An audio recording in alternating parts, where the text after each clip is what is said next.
तो ऊस आहे 86-032. 86-032 हा ऊस आहे. हा आहे 4.5 महिन्याचा.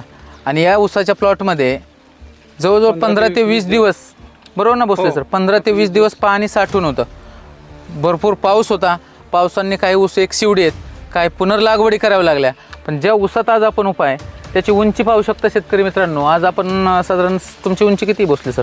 माझी उंची 5.5 पावणे 6 आहे. 6 आहे. तर त्याच्यावरती असा हात करून त्याच्यावरती किती फूट असेल सर? शेंडा अजून फूट तरी किती फूट उंची असेल या ऊसाची? जवळजवळ 7 फुटाच्या पुढे उंची. अहो आपण पावणे 9 फूट उंची असेल. 9 फूट उंची सर शेतकरी मित्रांनो जर तुम्हाला 4.5 महिन्यात मिळते. आणि कांड्यांची संख्या किती आहे एक साधारण आपण दाखवू. 1 2 3 4 5 6 आणि 7वी कांडी चालू आहे. 4.5 महिन्यात 7 कांडीवर ऊस आहे.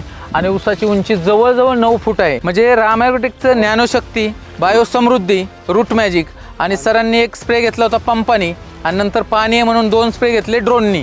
त्याची कमाल राम ॲग्रोटेकची जैविक उत्पादनं. म्हणून शेतकरी मित्रांनो जैविक उत्पादनं वापरा. आणि आपले आणि ही शेडवाट राहणे कसे बसले सर? पांढरे चोपण्यासारखं म्हणजे शेडवाट. शेतकरी मित्रांनी काय म्हणले असं दाखवू शकता आपण, असं वाळवट म्हणजे शेडवाट राहणे एकदम. शेडवाट राहण्यात जर ही कमाल होते तर शेतकरी मित्रांनो खरंच तुम्ही रासायनिक वापरून जमिनीचा ऱ्हास करण्यापेक्षा राम ॲग्रोटेकची जैविक उत्पादनं वापरा. आणि आपलाही ऊस फक्त 4.5 महिन्यात किती फूट सर? 9 फूट. 9 फूट.